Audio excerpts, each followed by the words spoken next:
The snow cut through my worn winter coat like frozen razors as I trudged down Maple Street at 11 p.m., my 67-year-old joints screaming with every step through the 6-inch drifts. Behind me, the warm glow of Riverside Apartments, Unit 4B, where my son David lived with his pregnant wife, faded into the blizzard, and ahead of me stretched a 2-mile walk to the bus stop through the worst snowstorm Denver had seen in decades. What David didn't know as he watched me disappear into the white darkness was that every step I took was on sidewalks I owned, past buildings I'd purchased, heading toward a modest apartment in a complex I'd built, and that the building he'd just thrown me out of was the crown jewel of a real estate empire worth $340 million that I'd hidden from him for 32 years. Before we jump back in, tell us where you're tuning in from, and if this story touches you, make sure you're subscribed because tomorrow, I've saved something extra special for you. Let me take you back to exactly how I ended up walking through a blizzard at nearly midnight, because every detail of that night matters for understanding what comes next. The snow had been falling since dinnertime, and by 10:30 p.m., the weather service was calling it a severe winter storm, with whiteout conditions and temperatures dropping to minus 15 degrees. I stood at David's front door, my hand trembling, as I pulled my threadbare gloves tighter. The apartment building's hallway was warm and well lit, LED fixtures I'd personally selected when I renovated the building 2 years ago, though David believed his rent payments to Riverside Property Management went to some faceless corporation. "Mom, you can't seriously be thinking of going out in this weather," David had said 20 minutes earlier, but his tone suggested he was already mentally pushing me toward the door. "The buses stop running at midnight," I'd replied, checking my old flip phone for the time. "If I don't leave now, I'll be stuck here all night." The truth was, I owned 17 vehicles parked in various locations around the city. A Mercedes in the underground garage of my real home, a BMW in the executive parking structure downtown, even a modest Honda Civic in a lot 3 blocks away that I could have retrieved in 10 minutes. But Margaret Chen, the woman David knew, as his mother, took the bus everywhere and would never presume to inconvenience anyone for a ride. "Well, I can't drive you," David had said, not meeting my eyes. "Sarah's been having contractions all day, and I'm not leaving her alone. You understand." I understood perfectly. I also understood that his wife Sarah hadn't had a single contraction. I could see her through the bedroom doorway, peacefully scrolling through her phone, occasionally laughing at something on her screen. David simply didn't want to drive his embarrassing mother home in his pristine Audi A4, a car whose lease I'd co-signed through a shell company without his knowledge. David had been pushing me away for months, and that night was just the culmination of a pattern that had started when Sarah became pregnant 6 months earlier. Suddenly, Margaret Chen, the woman who cleaned office buildings for a living and lived in subsidized housing, wasn't the kind of grandmother-to-be that fit their vision of their new family. Sarah's parents are flying in from California next week, David had mentioned during dinner, his voice carrying that careful tone he used when he was about to say something hurtful. "They're staying in the guest room to help with the baby preparations." The guest room. I'd been sleeping on their couch during my monthly visits for over a year, but suddenly there was no space for me when the wealthy in-laws were coming to town. Sarah's father was a retired investment banker, her mother a former pharmaceutical executive. They lived in a Malibu mansion and drove matching Tesla Model S sedans. They were exactly the kind of family David wanted to be associated with. Margaret Chen, on the other hand, was an embarrassment. She brought homemade cookies instead of expensive baby gifts. She wore clothes from discount stores instead of designer boutiques. She asked too many questions about Sarah's pregnancy because she was genuinely concerned, not because she was trying to assert some kind of social dominance. What David didn't know was that Margaret Chen was a carefully constructed fiction and the woman he was ashamed of could buy Sarah's parents' Malibu mansion with the contents of her checking account. "My name is Margaret Chen," though that wasn't always my name. 32 years ago, I was Margaret Liu, a 35-year-old recent widow, struggling to raise a 5-year-old son while building what would become one of Denver's largest real estate empires.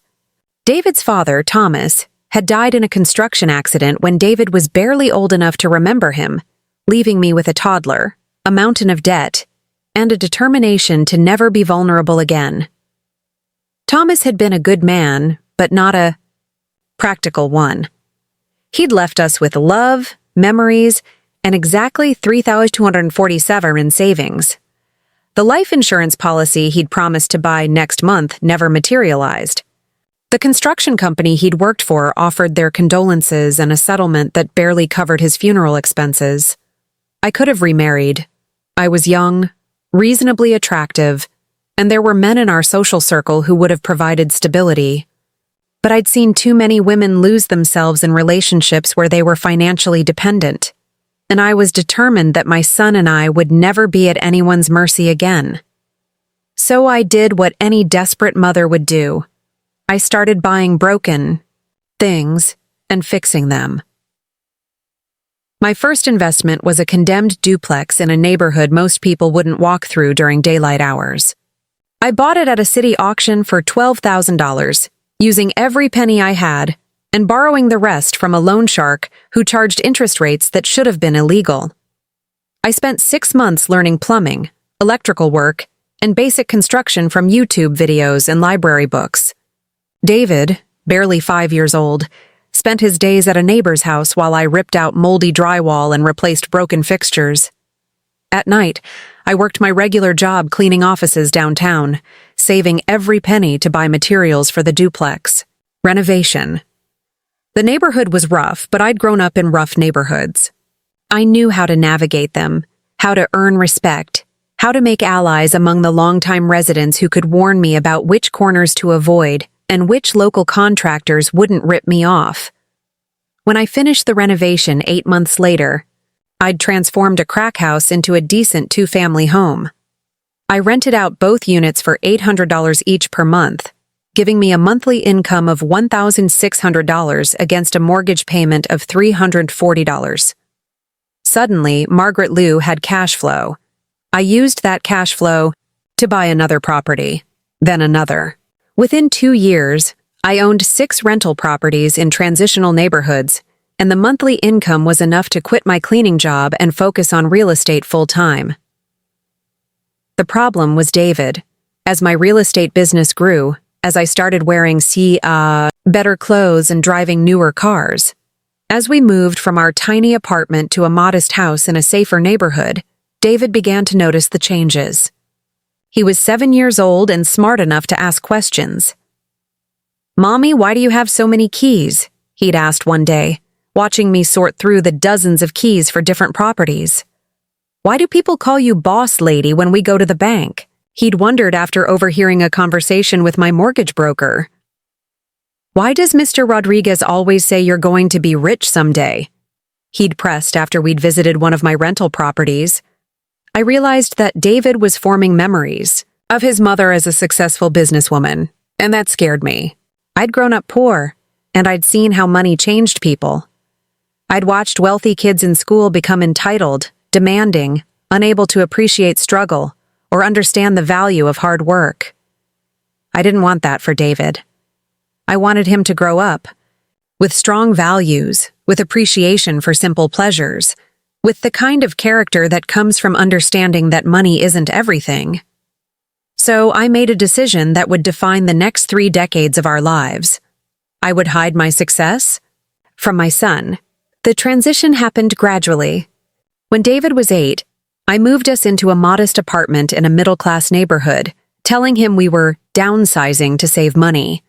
What I didn't tell him was that I owned the entire building. I started dressing more conservatively, driving older cars, shopping at discount stores when David was with me. I created Margaret Chen, a responsible single mother who worked hard but would never be wealthy, who valued education and character over material possessions. Meanwhile, Margaret Liu continued building her empire behind the scenes. I structured everything through LLCs and trust funds, using lawyers and accountants to create layers of separation between my public identity and my private wealth. Preparing and narrating this story took us a lot of time, so if you are enjoying it, subscribe to our channel. It means a lot to us. Now back to the story. Margaret Chen rented a two-bedroom apartment for $750 a month. Margaret Liu owned $2.3 million worth of real estate and was generating $18,000 per month in rental income. The deception required constant vigilance. I had to remember which version of myself I was being in any given moment. I had to maintain two sets of clothes, two different social circles, two completely different lifestyles. By the time David reached high school, Margaret Chen had evolved into a woman who worked as a night shift janitor at various office buildings around the city. It was the perfect cover. Night work explained why I was often unavailable during business hours, when I was actually managing my properties, and janitorial work explained our modest lifestyle while generating sympathy rather than suspicion. David was a bright student, and I wanted him to have every educational opportunity. But I couldn't pay for expensive private schools or SAT prep courses without revealing my wealth. Instead, I quietly arranged for him to receive merit scholarships and need-based aid from foundations that I funded anonymously. When David was accepted to Colorado State University with a full scholarship, he was proud of earning his way through academic achievement. What he didn't know was that the Colorado Opportunity Foundation that funded his education was entirely financed by Margaret Liu's real estate profits. "I'm going to make something of myself, Mom," David had told me the day he left for college. "I'm going to build a successful career so I can take care of you when you're older. You won't have to clean offices forever." The irony was heartbreaking. My son was motivated to succeed so he could support the mother who was secretly supporting him. During David's college years, my real estate empire expanded exponentially. I'd moved beyond residential rentals into commercial properties, office, buildings, and mixed-use developments. I owned 3 construction companies, 2 property management firms, and had partnerships with most of the major developers in the Denver metropolitan area. By the time David graduated with his business degree, Margaret Liu was worth $127 million. Margaret Chen was still cleaning offices and living in subsidized housing. David's first job was with Morrison & Associates, a mid-level real estate development firm. What he didn't know was that Morrison & Associates had been struggling financially until they received a series of anonymous investments that kept them afloat. Those investments came with one condition. They needed to hire promising young graduates and give them real opportunities to learn the business. David thrived at Morrison & Associates. He was intelligent, hardworking, and had inherited my eye. 4 profitable properties. Within 3 years, he'd been promoted to senior associate and was handling major development projects. "I'm finally making enough money to help you, Mom," he'd told me proudly when he received his promotion. "You don't have to work those night shifts anymore. I can support you." It was the conversation I'd been dreading for years. How do you tell your son that his entry-level salary is less than you make in a single day? How do you explain that the mother he wants to rescue is actually worth more than his entire company? I deflected, telling him I was proud of his success but wasn't ready to retire yet. "Work keeps me active," I said. "I need the structure and the social interaction." David met Sarah 3 years ago at a real estate conference in Boulder. She was working for her father's investment firm, handling West Coast property acquisitions, and she represented everything David aspired to: wealth, sophistication, connections to the kind of high society world he'd never had access to. Sarah was beautiful, educated, and came from the kind of family where money was never a concern. Her parents owned homes in Malibu, Aspen, and Martha's Vineyard. She'd attended private schools, spent summers in Europe, and had never worked a service job in her life. She was also, unfortunately, a snob. Sarah made it clear from the beginning that she found David's background charming in an abstract way, but embarrassing in practical terms.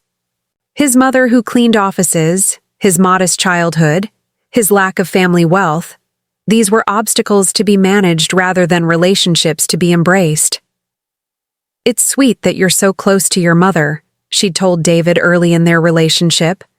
"But you need to understand that when we're married, we'll be moving in different social circles. Your mother might not fit into our lifestyle. David should have defended me. Should have told Sarah that his mother's worth wasn't measured by her bank account or her profession. Instead, he began the slow process of distancing himself from Margaret Chen.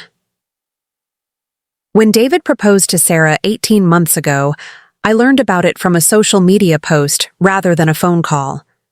The engagement party was held at Sarah's parents' country club in Boulder, and I wasn't invited. It was just immediate, family and close friends, David explained when I asked about it. You understand. I understood that I'd been reclassified. Margaret Chen wasn't immediate family in the world David was trying to enter. The wedding planning process was even more painful. Sarah took control of every detail, from the guest list to the venue to the catering. My input wasn't requested, and when I offered suggestions, they were politely dismissed. Mrs. Chen, Sarah had said during one particularly tense planning session, I appreciate your enthusiasm, but this is really more of a upscale affair. We're trying to create a certain atmosphere. The wedding itself was beautiful and expensive. I sat in the back row wearing a dress I'd bought at Nordstrom Rack, watching my son marry a woman who had made it clear that his family wasn't good enough for her social circle. During the reception, I overheard Sarah talking to her friends about David's unfortunate family situation and how they were planning to gradually transition him away from those relationships as he matured professionally. That was the moment I realized my deception had backfired completely. In trying to teach David humility and strong values, I'd made him ashamed of his roots. In trying to keep him grounded, I'd made him desperate to escape his background. When Sarah announced her pregnancy 6 months ago, it became clear that Margaret Chen would have even less of a place in their expanding family. The baby would be raised with Sarah's values, in Sarah's social circle, with Sarah's family traditions. We want the baby to have every advantage, Sarah explained when I asked about my role as a grandmother. We're planning to hire a professional. Nanny and my mother will be very involved. We appreciate your willingness to help, but we want to maintain certain standards. Standards. The word hung in the air like a slap. David, to his credit, looked uncomfortable during this conversation. But he didn't contradict his wife, didn't insist that his mother would be an important part of their child's life. Instead, he started making excuses. I was welcome to visit, but maybe not as often. I could babysit occasionally, but they'd prefer to use the professional nanny for regular childcare. I could attend family gatherings, but perhaps I could dress more appropriately for the occasions, which brings us back to that snowy night 6 weeks ago. I'd come for my monthly visit, bringing homemade baby clothes I'd knitted and a casserole I'd prepared. Simple gifts, but made with love. Sarah had been polite but distant, accepting the gifts with the kind of smile you give a stranger who's trying to be helpful. David had been distracted, constantly checking his phone and responding to work emails. After dinner, Sarah had gone to bed early, claiming pregnancy fatigue. David and I sat in the living room, making stilted conversation about his work, the weather, anything except the growing distance between us. The baby's room is coming along nicely, I'd said, gesturing toward the second bedroom where they'd been setting up the nursery. Sarah's mother hired a professional designer, David replied. Everything's being coordinated to match Sarah's vision. For the space, Sarah's vision, Sarah's mother, Sarah's standards. I was slowly being erased from my son's life, one conversation at a time. When the snow started falling heavily around 9 p.m., I'd mentioned that I should probably head home before the buses stopped running. Actually, Mom, David had said, Sarah's parents are arriving tomorrow morning, and we need to get the guest room ready. Tonight probably isn't the best time for you to stay over. Sarah's parents, flying in from California to help with baby preparations and staying in the room where I usually slept during my visits. Of course, I'd said, reaching for my coat. I understand. But I didn't understand. I didn't understand how my son could prioritize his in-laws' comfort over his mother's safety.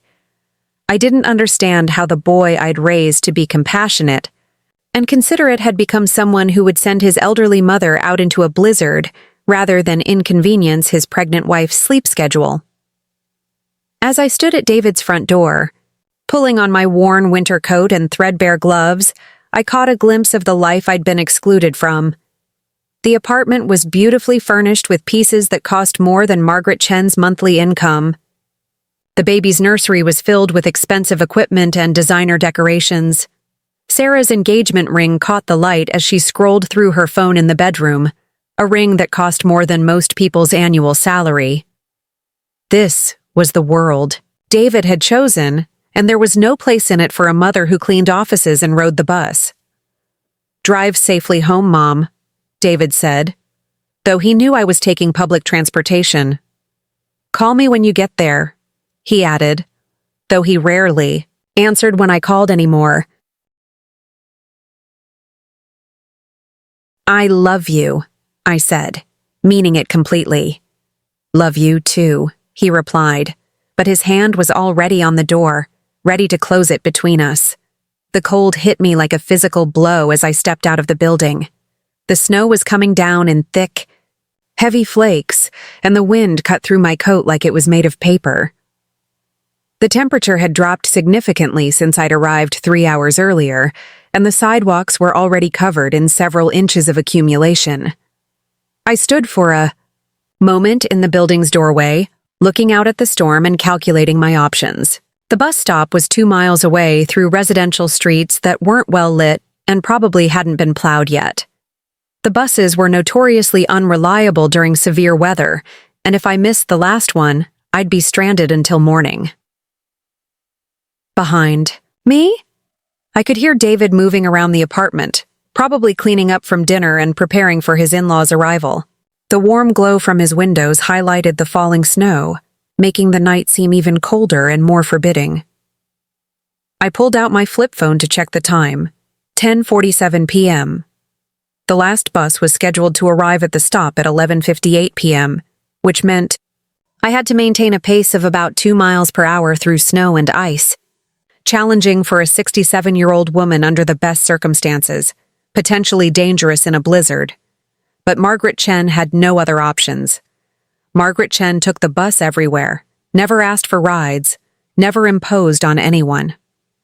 Margaret Chen was independent and resourceful and would never admit that a walk through a snowstorm might be beyond her capabilities. So I started walking. What David didn't know as he watched me disappear into the snow was that every step I took was monitored by security cameras I'd installed throughout the neighborhood. He didn't know that the building I'd just left was owned by Mountain View Properties LLC, a company I'd created and funded entirely from my real estate profits. He didn't know that the modest apartment where Margaret Chen lived was in a building I'd purchased specifically to maintain my cover story, or that the subsidized housing I claimed to live in was actually a luxury complex where I paid market rate, but kept the receipts showing reduced rent for tax purposes. He didn't know that. The bus route I was struggling to reach ran past 3 different properties I owned, or that the late-night service he thought I depended on was partially funded by an anonymous donation I'd made to the Transit Authority 2 years earlier. As I walked through the snow, my phone buzzed with notifications that David would never see. Property management alerts, maintenance requests, rent collection confirmations. The digital evidence of an empire built in secret, maintained in shadow, hidden from the one person who mattered most. Tomorrow, the storm would pass. Tomorrow, David would probably call to make sure I'd made it home safely. Tomorrow, life would continue with the same careful distance he'd been creating between us for months. But tonight, as I struggled through the snow toward a bus stop that would take me to an apartment in a building I owned, I made a decision that would change both our lives forever. It was time for Margaret Chen to disappear, and for my son to meet the mother he'd never known existed. The snow continued to fall, each flake a small reminder of the cold that had settled between us. But cold, I'd learned over 32 years of building an empire in secret, was just another challenge to overcome. and I'd been overcoming challenges for far longer than my son could imagine. What David didn't know was that his decision to send me out into that storm would trigger a chain of events that would expose 32 years of carefully hidden truth. Because when you own most of the buildings in a neighborhood, when your security cameras capture everything, when your property managers are watching out for your safety, a 67-year-old woman walking alone through a blizzard at midnight doesn't go unnoticed. The storm was just beginning, and the truth was about to come out in ways neither of us were prepared for. I was still 20 minutes away from the bus stop when my phone rang. Not Margaret Chen's flip phone. That was tucked safely in my coat pocket, appearing dead to anyone who might check. This was the call that came through on my real phone, the encrypted device that connected me to my business empire. Ms. Liu, this is Carlos Rodriguez from Riverside Security Monitoring. We have a code silver situation that requires your immediate attention. Carlos had been my head of security for 8 years, a former Denver police detective who took his job seriously. Code Silver was our internal designation for any situation involving potential harm to elderly tenants or residents. What's the situation, Carlos? Our external cameras picked up an elderly woman leaving the Riverside Apartments building at 10:54 p.m. during the severe weather advisory. She appeared to be struggling with the conditions and was walking toward Transit Route 47. I kept walking, my breath forming clouds in the frigid air. Did you get a clear identification? That's why I'm calling, ma'am. The facial recognition system flagged her as Margaret Chen, apartment 2A. But when we checked her emergency contact information to perform a wellness check, something unusual came up. My heart stopped. In 8 years of maintaining this deception, I'd never considered that my own security systems might expose me. What kind of unusual? Margaret Chen's emergency contact is listed as David Wilson at Riverside Apartments Unit 4B. But David Wilson isn't listed as Margaret Chen's son in any of our tenant databases. The relationship designation shows unknown relative with a note that says limited contact authorized. I'd been too careful for my own good. When I'd set up Margaret Chen's fake identity as a tenant in my own building, I'd been paranoid about leaving any paper trail that could connect us.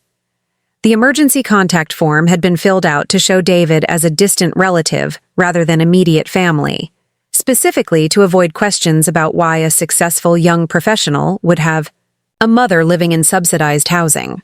Are you still monitoring her location? I asked, continuing to trudge through the snow.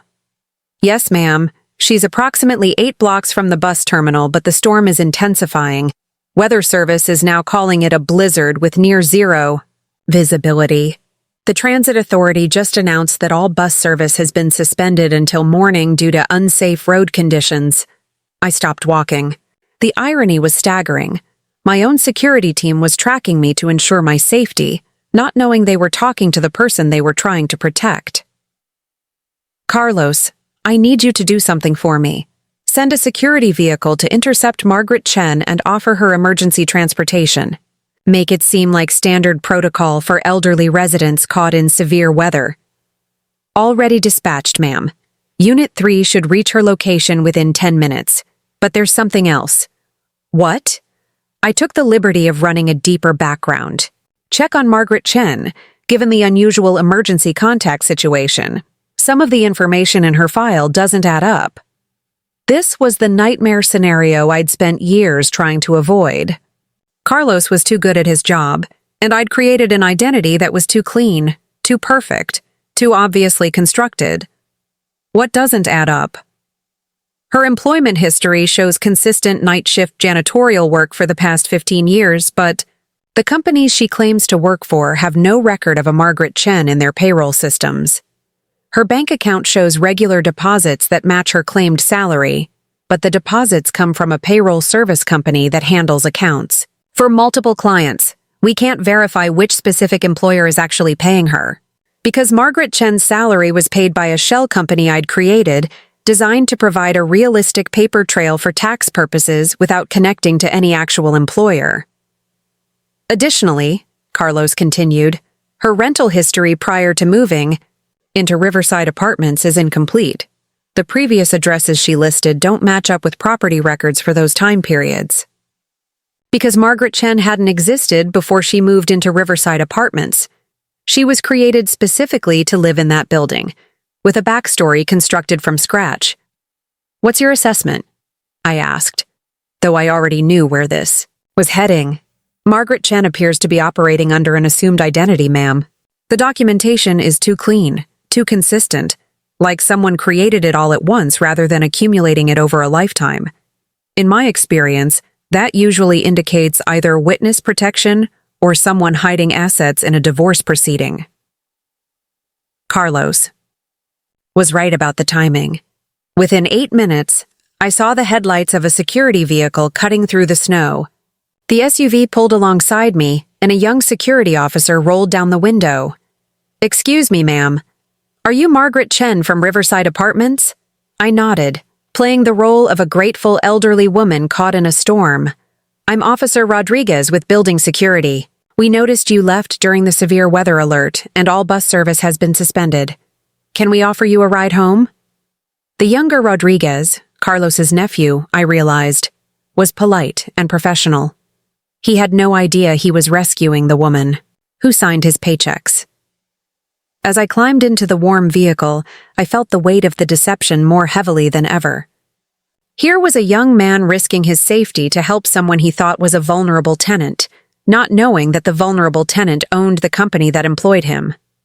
"Thank you so much," I said, settling into the passenger seat. "I didn't realize the buses had stopped running." "No problem, ma'am. We look out for all our residents, especially during weather emergencies. Can I ask why you were out so late in this storm?" I gave him the story I'd prepared: visiting my son, missing the last bus, not wanting to impose by asking for a ride.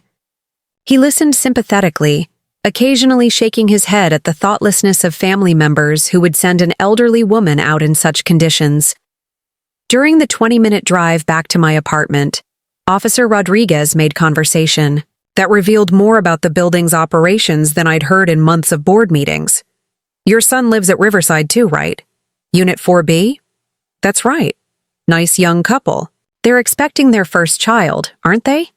Mrs. Wilson mentioned it when she signed the lease renewal last month. Sarah had renewed their lease without mentioning it to me.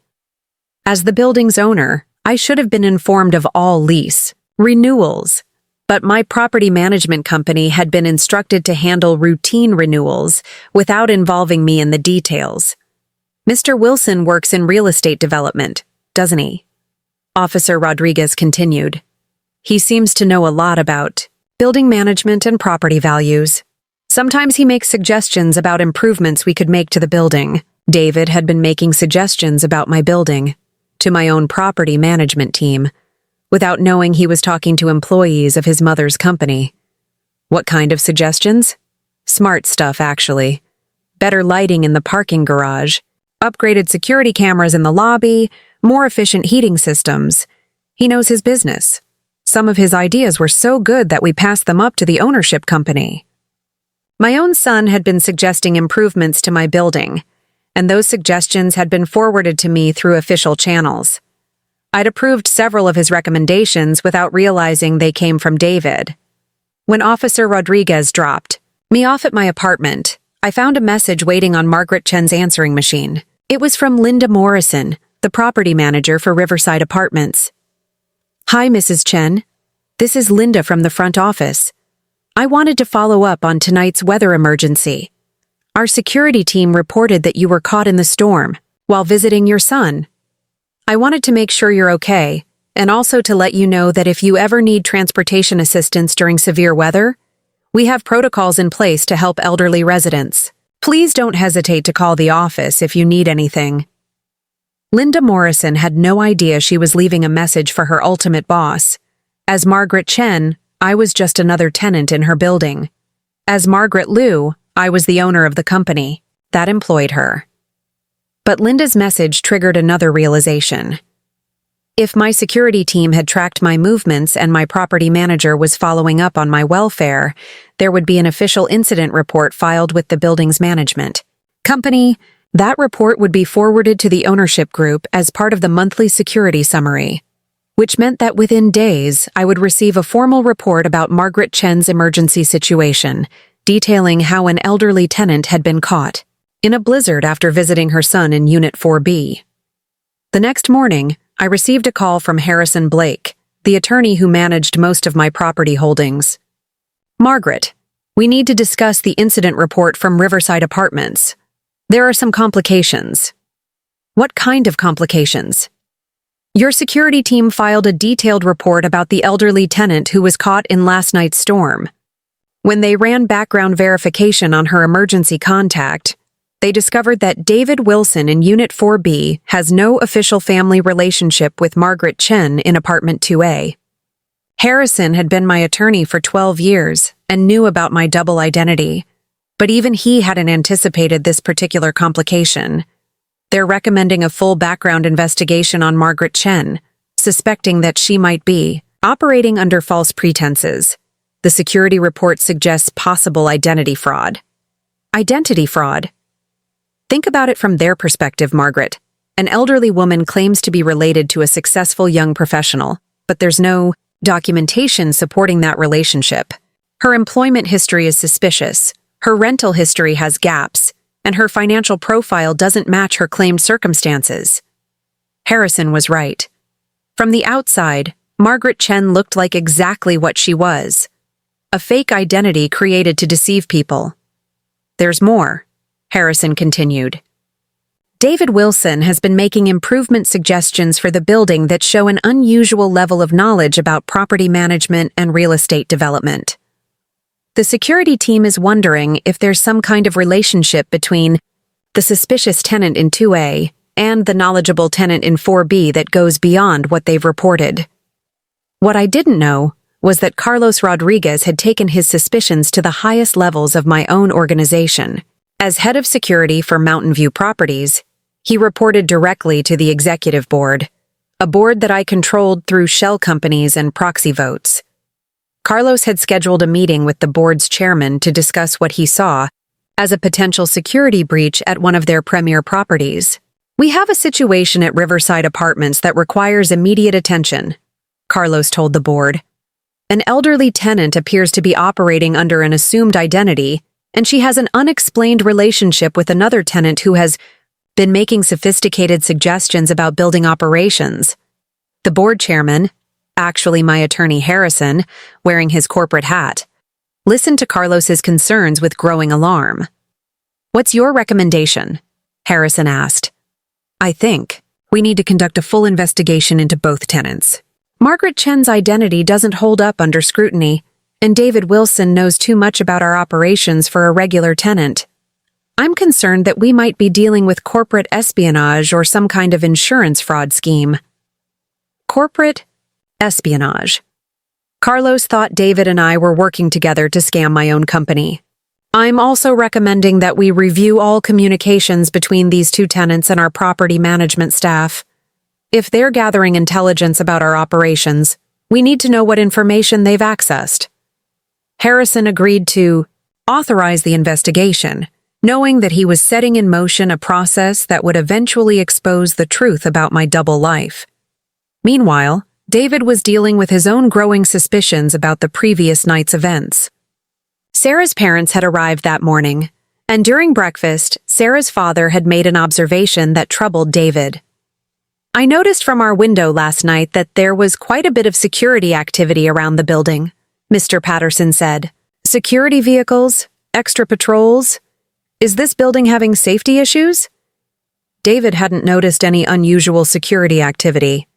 "What kind of activity?" "Well, we saw a security SUV pick up an elderly woman who appeared to be walking through the storm. Then later, there were additional patrol vehicles in the area.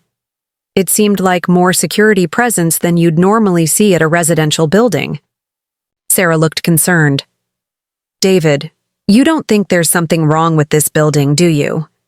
I mean, with the baby coming, we need to feel safe." David called the building's property management office to inquire about the security activity. "Oh, that was just a routine welfare check," Linda Morrison explained. We had an elderly resident who got caught in the storm, so our security team provided emergency transportation. Standard protocol for severe weather situations. An elderly resident? Yes. Mrs. Chen from apartment 2A. I believe she's related to you somehow. She was visiting your unit when the storm hit. David's blood ran cold. His building had an emergency protocol for elderly residents, and they'd tracked his mother's movements throughout the night. Linda, can you tell me more about these emergency protocols? Of course. Mountain View Properties has very comprehensive safety procedures for all residents, especially elderly tenants. We monitor weather conditions, track residents who might be at risk, and provide assistance when needed. Mrs. Chen was flagged by our system because she left the building during a severe weather advisory. David hung up the phone with a growing sense of unease. His building's management company had sophisticated tracking systems, emergency protocols, and resources that seemed far beyond what he'd expect from a typical apartment complex, Mountain View Properties. He'd never heard of the company before renting the apartment, but they apparently owned multiple buildings throughout Denver and had enough resources to maintain 24-hour security teams and weather monitoring systems. David's next step was something he'd never thought to do before: research his own landlord. A simple internet search for Mountain View Properties revealed a complex web of real estate holdings throughout Colorado. The company owned residential buildings, commercial properties, office complexes, and retail spaces. Their portfolio was valued at over $200 million, and they were listed among Colorado's largest private real estate development companies. But what caught David's attention was the company's ownership structure. Mountain View Properties was privately held, with ownership information listed as confidential in all public filings. David's real estate background had taught him that confidential ownership usually meant one of two things. Either the company was owned by a larger corporation that wanted to keep its investments private, or it was owned by an individual who had reasons to avoid public scrutiny. Given the sophisticated security systems, the emergency protocols, and the resources his building's management company seemed to have access to, David began to suspect that his apartment building was owned by someone with significant wealth and influence. David's final step was reviewing his own lease agreement and rental history. He'd been living in the apartment for 3 years, and his rent had been remarkably stable despite Denver's skyrocketing housing market. When he'd first moved in, the rent had been set at $2,100 per month for a 2-bedroom apartment in a desirable neighborhood. Comparable units in similar buildings were renting for $2,800 to $3,200 per month. David had assumed he'd gotten lucky, finding a good deal in a competitive market. But looking at his lease renewal notices, he realized that his rent increases had been minimal, never more than 2% per year, far below the market rate increases that other tenants in Denver were experiencing. Someone was subsidizing his housing costs. Either his building's ownership was unusually generous with rent control, or there was a specific reason why David Wilson was receiving preferential treatment. David's investigation led him to the Denver County Assessor's Office, where property ownership records were public information. He searched for Riverside Apartments and found that the building was indeed owned by Mountain View Properties, LLC. But the LLC registration led to another LLC, which led to a trust fund, which led to a management company, which led back to another LLC. The ownership structure was so complex that tracking the actual owner would require professional investigation services. What David did find was the building's purchase history. Riverside Apartments had been bought in 2015 for $4.2 million, then underwent $1.8 million in renovations before being converted to upscale rental units. The timeline was significant. The building had been purchased and renovated exactly when David had been looking for his first apartment after college. The conversion to upscale rentals had been completed just in time for David to move in as one of the first new tenants. That evening, David called me to check on my welfare after the yow. Previous night's storm? It was the first time he'd called me in 3 weeks. "Hi, Mom. I wanted to make sure you made it home okay last night." "I'm fine, sweetheart. The building's security team gave me a ride when they saw me walking in the snow. Security team? Yes. They said it was standard protocol for elderly residents during severe weather. Very thoughtful of them. David's voice changed. Mom, what exactly did they tell you about this protocol?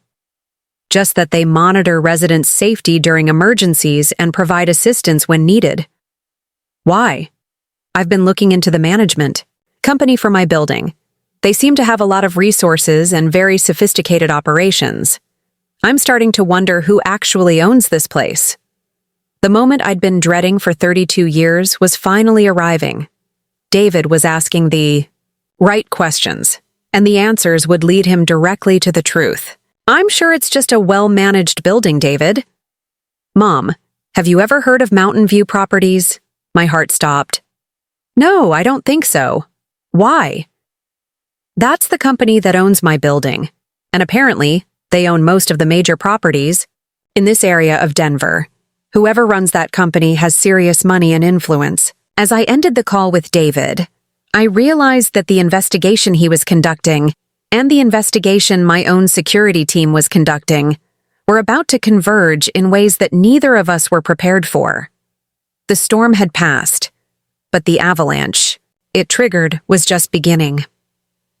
3 days after the blizzard, Harrison Blake called an emergency meeting of Mountain View Properties Board of Directors. What made this meeting particularly surreal was that I was attending as myself, Margaret Liu, majority shareholder, to discuss the security threat posed by Margaret Chen.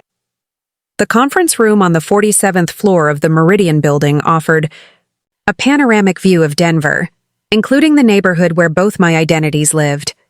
I sat at the head of the mahogany table, wearing a tailored business suit that cost more than Margaret Chen's monthly rent, about to authorize an investigation into myself. Ladies and gentlemen, Harrison began, we have a developing situation at Riverside Apartments that requires immediate board attention. Carlos Rodriguez, our head of security, has discovered what appears to be a sophisticated identity fraud scheme involving 2 of our tenants. Carlos stood at the presentation screen, completely unaware that he was about to brief the building's owner on the building's owner. 3 nights ago, during the severe weather emergency, our monitoring systems flagged an elderly tenant named Margaret Chen, who was walking through dangerous conditions. When we conducted routine background verification, we discovered multiple red flags suggesting that Margaret Chen is operating under a false identity. He clicked to the first slide, showing Margaret Chen's fabricated documentation. Her employment history is inconsistent, her financial records show unusual patterns, and her claimed family relationships cannot be verified through standard databases. Additionally, her emergency contact, David Wilson in Unit 4B, has been making sophisticated suggestions about building operations that indicate professional knowledge of real estate development. Board member Patricia Williams, a retired federal judge I'd recruited specifically for her investigative background, leaned forward with interest. What's your theory about their relationship, Mr. Rodriguez? We believe Margaret Chen and David Wilson are working together in some kind of fraud scheme, possibly corporate espionage, insurance fraud, or an attempt to gather information about our operations for competitive purposes. The irony was staggering. My head of security was briefing my board of directors about a conspiracy between a fake identity I'd created and my own son, neither of whom knew about the other's real role in my life. Carlos clicked to his next slide, showing a detailed financial analysis that made my chest tighten. Margaret Chen's rent payments come from a payroll service company that handles multiple clients. When we traced the source of her income, we found that it originates from a series of shell companies that eventually lead back to, this is where it gets interesting, Mountain View Properties' own subsidiary network. Harrison's face remained carefully neutral, but I could see the concern in his eyes. Are you suggesting that we're somehow funding this person's rent? Asked board member Thomas Chen, a former FBI financial crimes investigator. That's exactly what I'm suggesting. Margaret Chen's income, which she claims comes from janitorial work, is actually being paid by a subsidiary of our own company. Someone within our organization has been creating false employment records and paying this woman to live in our building. The silence in the room was deafening. Carlos had traced Margaret Chen's income back to its source and discovered that Mountain View Properties was essentially paying its own tenants' rent through a complex web of subsidiary companies. There's more, Carlos continued. David Wilson's rent payments have been consistently below market rate for 3 years. While comparable units in the area rent for $2,800 to $3,200 per month, Mr. Wilson pays only $2,100. Someone has been subsidizing his housing costs as well. Here's what we think is happening, Carlos said, advancing to his final slide. Margaret Chen is a corporate spy who was placed in our building to gather information about our operations. David Wilson, who works in real estate development, is her handler. He provides her with the technical knowledge to ask the right questions and make the right observations. The fact that they claim to be related gives them cover for regular contact. Margaret Chen, as an elderly tenant, can move around the building without suspicion and engage staff in conversations that reveal operational details. David Wilson, as a young professional, can make improvement suggestions that demonstrate inside knowledge of our systems. Patricia Williams nodded thoughtfully. It's actually quite sophisticated, using a fake family relationship to explain their connection, placing them both in the same building to facilitate information sharing and creating financial trails that lead back to the target company to muddy the waters. But what would be the end game? Asked Thomas Chen. Carlos had clearly thought this through. Property acquisition. If a competing firm wanted to purchase Riverside Apartments or other Mountain View properties, they'd need inside information about our financial performance, operational costs, and potential vulnerabilities. Margaret Chen and David Wilson could provide that intelligence. The board was convinced. My own security team had constructed a perfectly logical explanation for the evidence they'd discovered, and that explanation cast me and my son as sophisticated criminals engaged in corporate espionage against my own company. What do you recommend? Harrison asked, though as my attorney, he already knew where this was heading. I recommend we authorize a full investigation, including surveillance, financial auditing, and coordination with law enforcement. If Margaret Chen and David Wilson are operating a fraud scheme, we need to document everything before we move against them. I also recommend that we place both tenants under covert surveillance to monitor their communications and activities. We need to understand the full scope of their operation before we expose it. Patricia Williams raised her hand. I move to authorize a comprehensive investigation into Margaret Chen and David Wilson, including all measures recommended by our security team. Seconded, said Thomas Chen. The vote was unanimous. I had just authorized my own board of directors to investigate me and my son for corporate espionage against my own company. While my board was voting to investigate us, David was conducting his own research that was leading him toward the same shocking discovery from a different direction. David had spent the morning at the Denver County Clerk's office, using his real estate connections to access more detailed property records than were available online. What he found sent him down a rabbit hole that would change his understanding of his entire life. Mountain View Properties didn't just own his apartment building. They owned the office building where he worked. They owned the shopping center where he bought groceries. They owned the parking garage where he left his car during workdays. They owned the restaurant where he'd proposed to Sarah. David was living his entire life within a real estate portfolio, controlled by a single, mysterious entity. But the deeper he dug, the more questions arose. Mountain View Properties had been acquiring properties in David's immediate vicinity for over a decade, always paying above market value, always completing purchases quickly without the lengthy negotiations typical of real estate transactions. The pattern suggested that someone with unlimited resources had been systematically buying up every property in David's orbit, creating a controlled environment around his life. David's next discovery was even more disturbing. Morrison and Associates, the real estate firm where he worked, had been struggling financially when he was hired 4 years ago.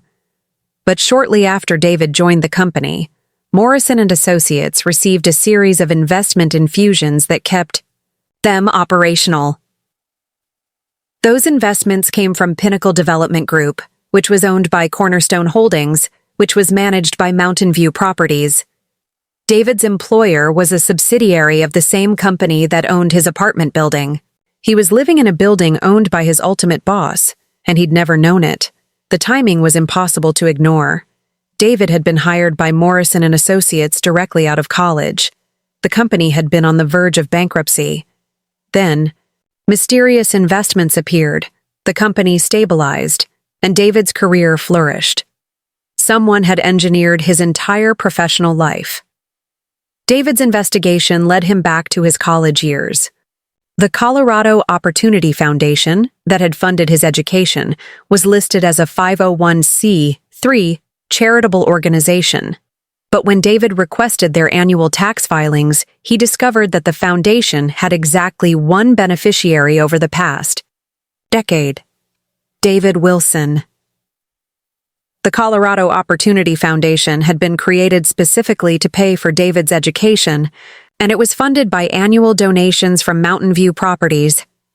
David sat in his car outside the county clerk's office, staring at documents that proved his scholarship, his job, his apartment, and his entire adult life had been orchestrated by the same mysterious entity. Someone had been controlling his life for over a decade, and he had no idea who or why. David's next step was a direct confrontation with Linda Morrison, the property manager for Riverside Apartments. He scheduled a meeting under the pretense of discussing lease renewal options, but his real agenda was to get answers about the building's ownership and operations. "Linda, I've been doing some research about Mountain View Properties," David said, sitting across from her in the building's management office. "I'm curious about the company's other holdings in the area." Linda seemed surprised by the question.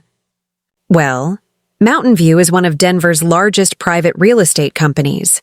They own commercial and residential properties throughout the metro area. Why do you ask?" "I've discovered that Mountain View owns several properties where I conduct business. It seems like more than a coincidence." Linda's expression grew cautious. "Mr. Wilson, I'm not sure I understand what you're implying." "I'm implying that someone at Mountain View Properties has been orchestrating aspects of my life. My job, my housing, my education, all connected to the same company. I want to know why." "Sir, I can assure you that Mountain View Properties doesn't engage in any kind of personal manipulation of tenants. We're a real estate company, not a surveillance operation." But Linda's denial rang hollow, especially given what David had learned about the building's sophisticated security systems. "Linda, my mother was rescued by your security team 3 nights ago during the storm. How did they know she was in danger?" "Standard protocol. We monitor all residents during severe weather conditions." "You monitor all residents? How exactly do you do that?" Linda realized she'd said too much. "Mr. Wilson, I think this conversation has moved beyond lease renewal questions. If you have concerns about building operations, I'd recommend contacting our corporate office." David took Linda's advice and called Mountain View Properties corporate headquarters. He was transferred through several departments before reaching someone willing to discuss his concerns. "This is Jennifer Walsh, executive assistant to the chairman.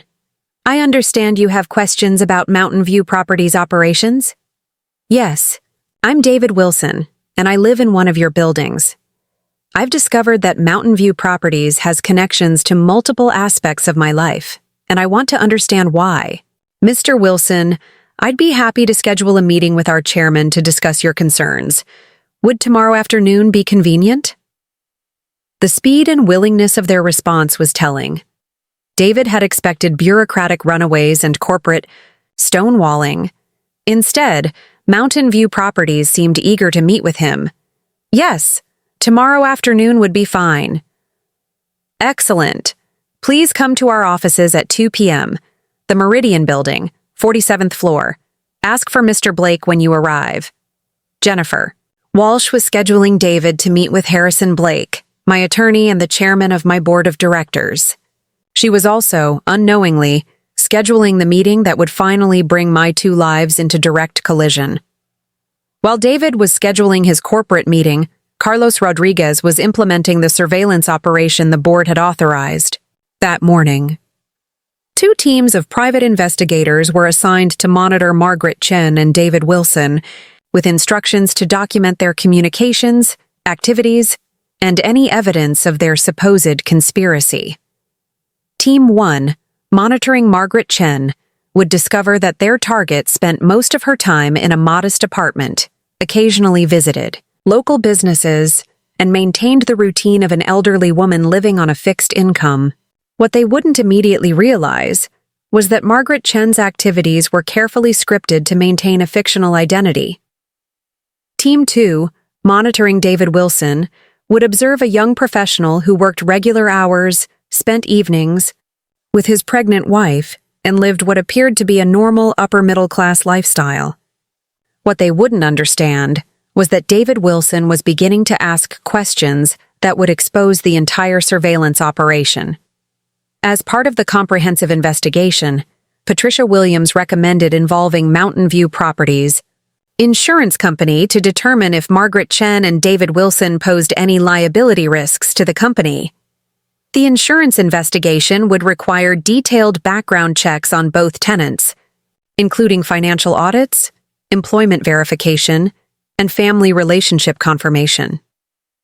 What the insurance investigators would discover was that Margaret Chen's identity was completely fabricated, and David Wilson's financial profile showed unexplained connections to Mountain View Properties' subsidiary network. From the insurance company's perspective, this looked like a classic fraud scheme where criminals had infiltrated a property management company to steal money and information. The insurance company's fraud report would automatically trigger a federal investigation, since the suspected crimes crossed state lines and involved potential money laundering through multiple corporate entities. Within 48 hours of the board meeting, FBI agents would begin their own investigation into Margaret Chen and David Wilson, looking for evidence of organized crime connections and interstate fraud operations. The federal investigation would uncover the same evidence that Carlos Rodriguez had found, but federal investigators would interpret it through the lens of their experience with sophisticated criminal organizations. Margaret Chen and David Wilson would be classified as persons of interest in a potential RICO case involving real estate, fraud, and corporate espionage. As David prepared for his meeting with Harrison Blake, and as multiple investigation teams prepared to close in on Margaret Chen and David Wilson, I faced the reality that 32 years of deception were about to be exposed in the most public and devastating way possible. My own security team thought I was a criminal. My own board of directors had authorized surveillance of me and my son. Federal agents were building a case against us for crimes we hadn't committed, but that the evidence clearly suggested we had. And David was about to walk into a meeting with my attorney, demanding answers about the mysterious forces that had been controlling his life. The meeting was scheduled for 2 p.m. the next day. By 3 p.m., either David would know the truth about his mother, or he would be arrested by federal agents for corporate espionage. That evening, I sat in my real office, looking out at the city lights, trying to decide whether to reveal everything to David before the meeting or let events play out naturally. Harrison called at 11 p.m. "Margaret, we have a problem. The federal investigation is moving faster than we anticipated. They're planning to arrest Margaret Chen and David Wilson tomorrow morning, before the scheduled meeting."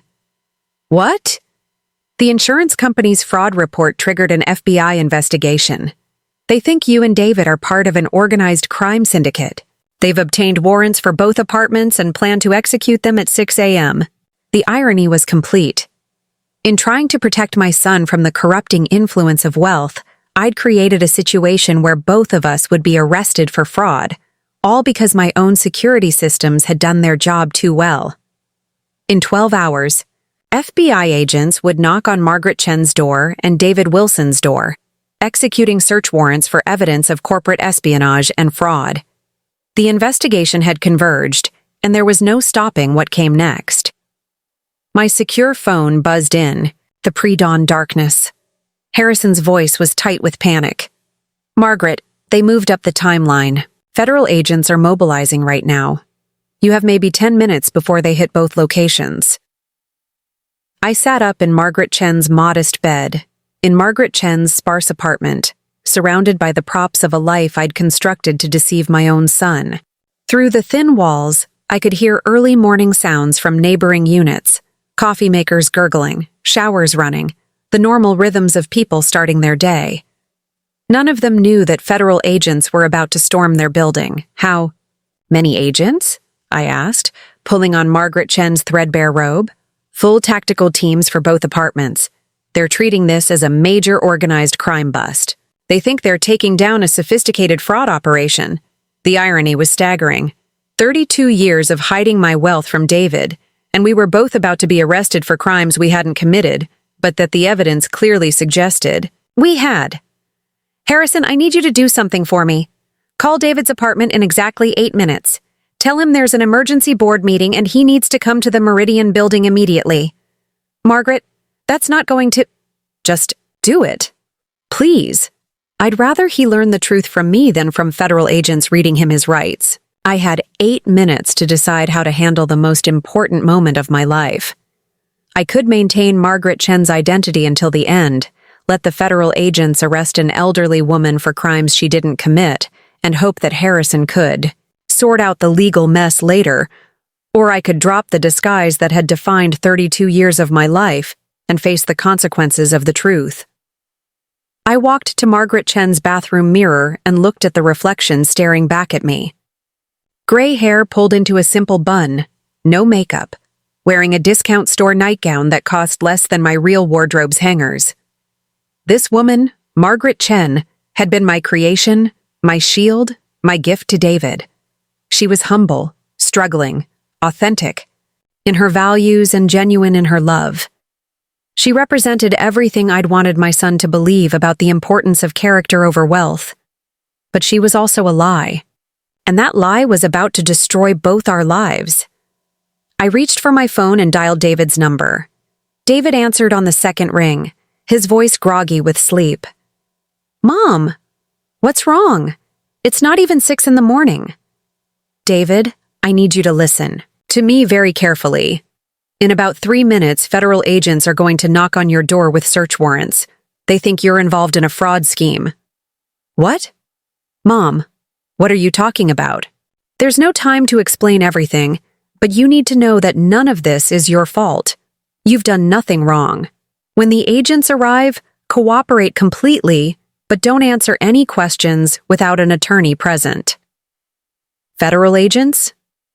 Mom, you're scaring me. What kind of fraud scheme? I could hear Sarah's voice in the background, asking David what was happening. The panic in her voice made my chest ache. David, there are things about our family that you don't know.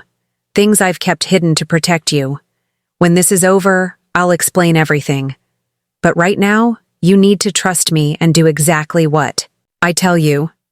Mom, heavy footsteps in the hallway outside my apartment cut off our conversation. They were here.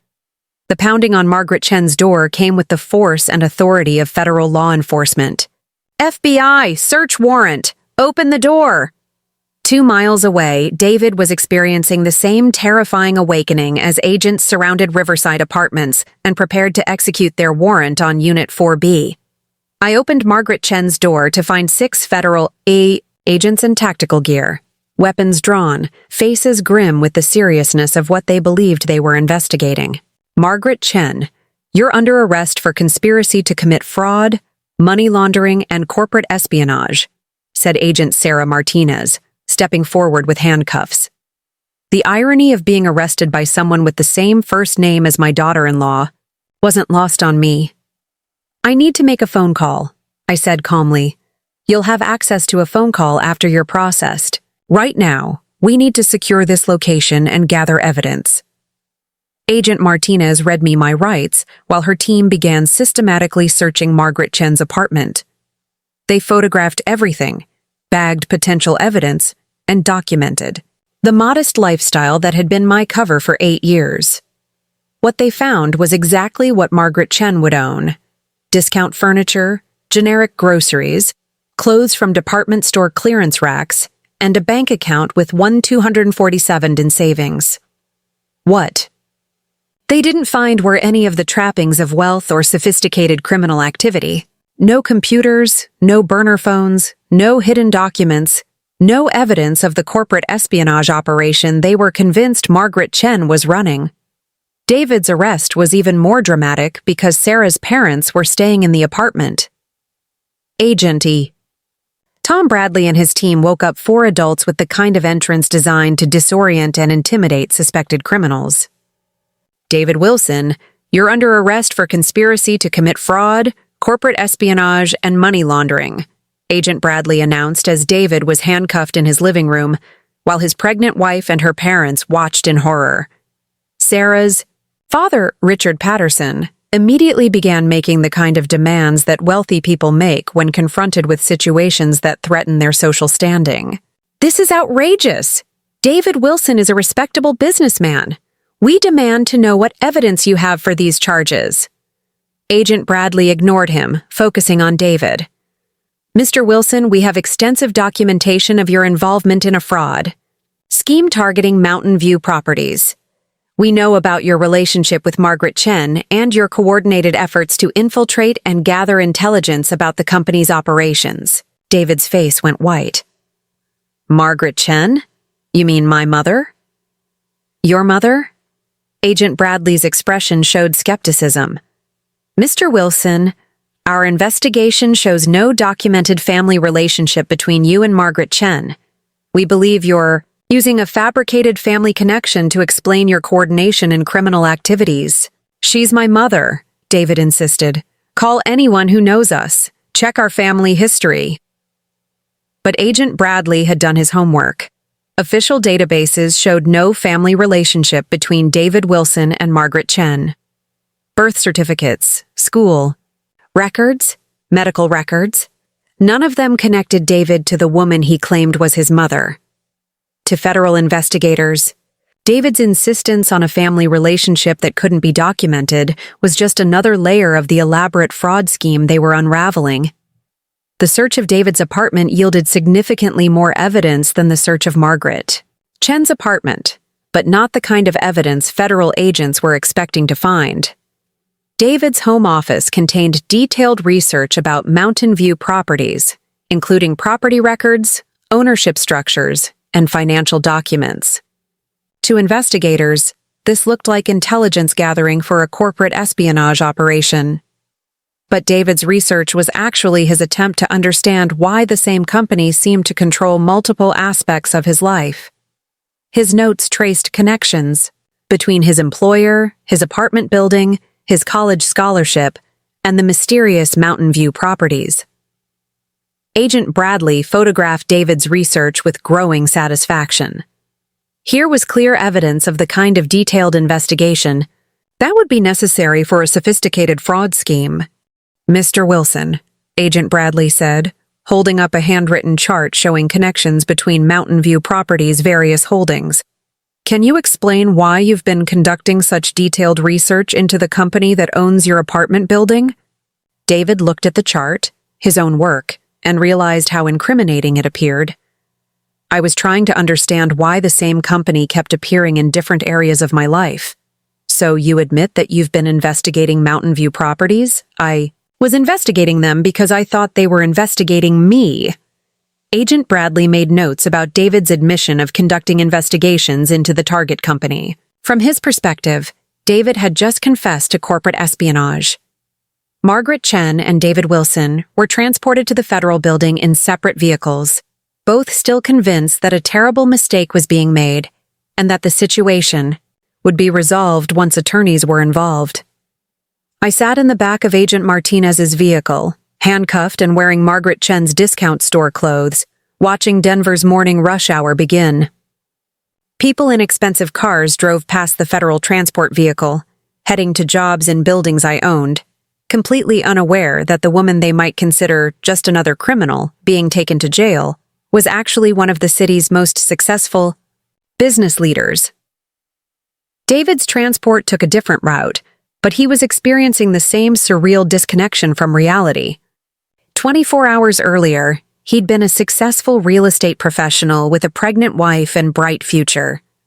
Now he was facing federal charges for crimes he didn't understand, supposedly committed with a mother whose relationship to him couldn't be legally verified.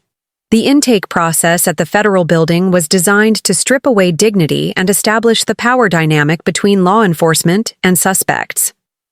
Margaret Chen was photographed, fingerprinted, and processed as a 67-year-old woman arrested for white-collar crimes. What made the process particularly bizarre was that the fingerprints taken from Margaret Chen would eventually match fingerprints in the FBI database for Margaret Liu, a wealthy businesswoman with no criminal record who had been fingerprinted for various business licenses and security clearances over the years. But that match wouldn't happen for several hours, as the federal system processed what they believed were two separate individuals involved in the same criminal conspiracy. David's processing was equally surreal. His fingerprints, background check, and personal information painted the picture of a clean-cut professional with no criminal history. But the charges against him were serious enough that he was classified as a flight risk and held without bail, pending a preliminary hearing. Agent Martinez began my interrogation in a sterile interview room that reminded me of the countless conference rooms where I'd negotiated multi-million-dollar deals. The difference was that now I was handcuffed to a table, wearing clothes that marked me as someone society didn't take seriously. "Margaret Chen," Agent Martinez began, "we know you're not who you claim to be. We know your employment history is fabricated, your financial records are suspicious, and your relationship with David Wilson is part of an elaborate fraud scheme. What exactly do you think I've done? We think you and David Wilson have been working together to gather intelligence about Mountain View Properties operations, possibly for the purpose of hostile takeover attempts or competitive sabotage." The accusation was so close to the truth and yet so completely wrong that I almost laughed. "Agent Martinez, I can assure you that David Wilson and I have never conspired to harm Mountain View Properties." "Then explain why your income comes from companies that are subsidiaries of Mountain View Properties. Explain why David Wilson has been conducting detailed research into the company's operations. Explain why you're both living in the same building under financial arrangements that don't match your claimed circumstances." Every question Agent Martinez asked had a perfectly reasonable answer, but that answer would require revealing the truth about my identity and the 32-year deception that had created this situation. 2 floors above my interrogation room, Agent Bradley was questioning David with the confident aggression of someone who believed he was interviewing a skilled criminal. "David Wilson, we have extensive evidence of your coordination with Margaret Chen to defraud Mountain View Properties. We know about the research you've been conducting, the preferential treatment you've received, and the financial connections between your lives and the target company." David's confusion was genuine and obvious. "Agent Bradley, I don't understand what you think I've done. Margaret Chen is my mother. I've been researching Mountain View Properties because I discovered they seem to control multiple aspects of my life, and I want to understand why. Mr. Wilson, stop lying to us. We've verified that no legal relationship exists between you and Margaret Chen. Birth records, family databases, school records, none of them show any connection between you two." "That's impossible. She's been my mother my entire life." Agent Bradley pulled out a file folder thick with documentation. "These are the official records, Mr. Wilson. Margaret Chen appears in government databases beginning 8 years ago when she moved into Riverside Apartments. Before that, there's no record of her existence." David stared at the documents that seemed to prove his mother had never existed before 8 years ago.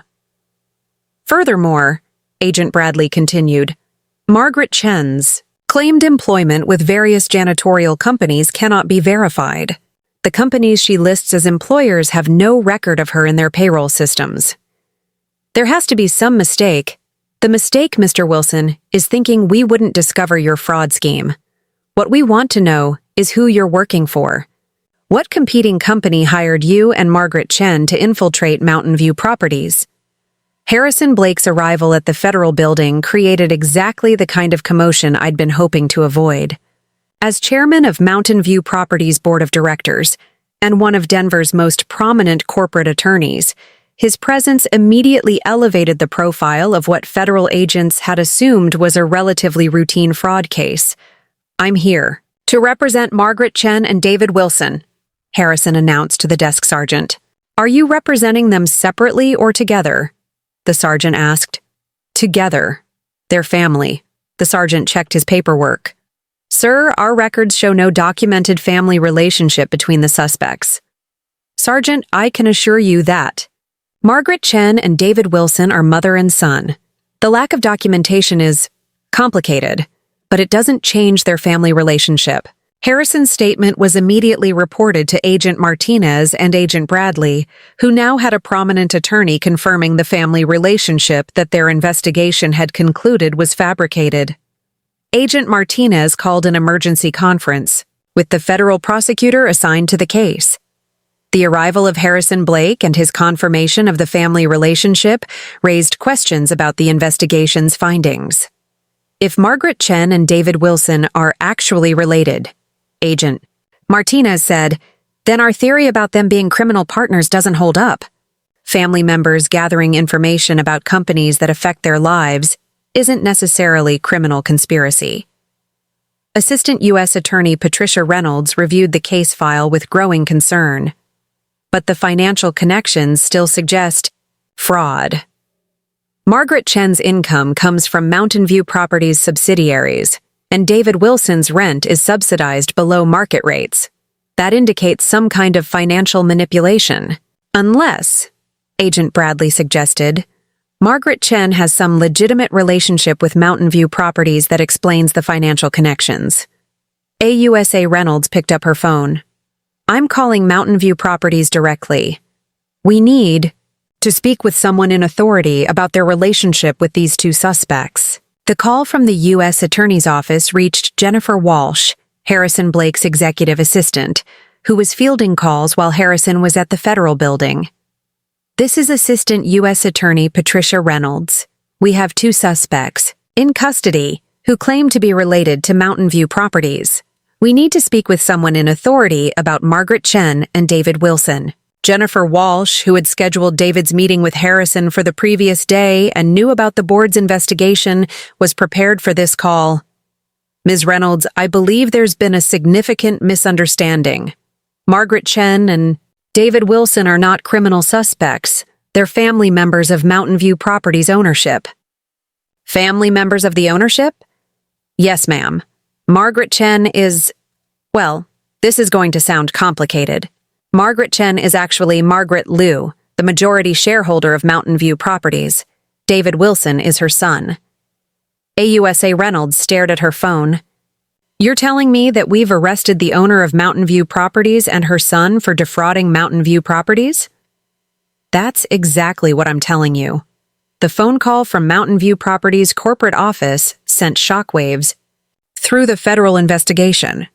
Within minutes, Agent Martinez was called out of my interrogation room for an emergency briefing. "Ma'am," Agent Martinez said when she returned, "we need to discuss something that's just come to our attention." "Are you Margaret Liu?" The question I'd been dreading for 32 years, asked in a federal interrogation room while I was handcuffed to a table. "Yes, I am." "And you're the majority shareholder of Mountain View Properties?" "Yes." Agent Martinez sat down heavily. "Ma'am, you've been arrested for defrauding your own company." The federal building's processing center became chaos once my true identity was confirmed. Assistant U.S. Attorney Patricia Reynolds was trying to explain to her superiors how her office had arrested one of Colorado's wealthiest women for defrauding herself, while FBI agents scrambled to understand how their investigation had gone so completely wrong. "Ma'am, we're going to release you immediately," Agent Martinez said, unlocking my handcuffs with an expression that mixed embarrassment with professional confusion. "But we need to understand how this situation developed." I rubbed my wrists, where the metal had chafed against my skin. "Agent Martinez, this situation developed because I've been living a double life for 32 years, and my own security systems exposed me. Your security systems? The surveillance operation that identified Margaret Chen as a fraud risk was conducted by security personnel that I employ. The investigation that led to these arrests was authorized by a board of directors that I control. You've just arrested me based on evidence gathered by my own company. Agent Martinez stared at me with the expression of someone trying to process an impossible situation. Ma'am, are you saying that you orchestrated your own arrest? I'm saying that I created an identity so convincing that when my own employees investigated it, they concluded it was fraudulent, which, technically, it was. 2 floors above, Agent Bradley was having an even more difficult conversation with David, who was refusing to accept the truth about his mother's identity. Mr. Wilson, we've confirmed that Margaret Chen is actually Margaret Liu, the owner of Mountain View Properties. Your mother is worth hundreds of millions of dollars. David's reaction wasn't relief or joy. It was rage. That's impossible. My mother works as a janitor. She lives in subsidized housing. She takes the bus because she can't afford a car. You've obviously confused her with someone else. Agent Bradley pulled out the fingerprint comparison that had confirmed my identity. These are your mother's fingerprints, taken during processing. They match fingerprints in our database for Margaret Liu, taken during background checks for various business licenses. It's the same person. David studied the fingerprint cards with growing horror. No, this doesn't make sense. Why would a billionaire pretend to be poor? That's something you'll need to ask her yourself. Agent Bradley's words hit David like a physical blow. For 32 years, his understanding of his family, his childhood, his own identity, had been based on a fundamental lie. The struggling mother he'd tried to help, the modest background he'd worked to overcome, the financial insecurity that had motivated his entire career. All of it was fiction. Agent Bradley, I need to speak with my mother. Now. The federal building's family conference room became the setting for the most important conversation of my life. Harrison Blake had arranged for David and me to meet privately before any media attention or legal complications could interfere. David entered the room looking like a man who'd aged 10 years in 6 hours. His usually perfect professional appearance was disheveled from the arrest. But more than that, his eyes held the hollow look of someone whose entire worldview had been shattered. I was still wearing Margaret Chen's discount store clothes, though the handcuffs were gone, and Agent Martinez had allowed me to fix my hair and compose myself. But I felt more vulnerable in that moment than I had during the arrest, the interrogation, or any of the federal proceedings. David, I began, but he held up his hand to stop me. Don't say anything until I ask you questions, because I need to understand what's real and what's been lies. He sat across from me at the conference table, maintaining the kind of distance that suggested our relationship had fundamentally changed. Is your name really Margaret Chen? No. My legal name is Margaret Liu. I created the Margaret Chen identity when you were 8 years old. Do you really work as a janitor? No. I own Mountain View Properties and several other companies. I'm worth approximately $340 million. David's face went white. Do you really live in subsidized housing? No. I own the building where Margaret Chen's apartment is located. I also own a mansion in Cherry Hills Village. Do you really take the bus everywhere? No. I own 17 vehicles, including the security SUV that rescued me during the blizzard. Each answer was another nail in the coffin of our relationship. I was methodically destroying every belief David had about his mother, his family, and his own life. When I was growing up, were we really poor? No. We were wealthy from the time you were 5 years old. I hid my success to teach you values and keep you grounded. The modest house we moved to when I was 8, did we move there because of financial problems? No. We moved there because I owned the entire neighborhood and wanted you to grow up in a controlled environment where I could monitor your safety and development. David's hands were shaking. The financial struggles you told me about, the bills you worried about paying, The times you said we couldn't afford things, all lies. All lies. The second jobs you worked, the overtime shifts, the exhaustion you showed when you came home, all an act? All an act. David stood up and walked to the window, staring out at the city skyline. When I was 16 and got a job to help with household expenses, were those expenses real? No. I was paying all our household expenses through shell companies.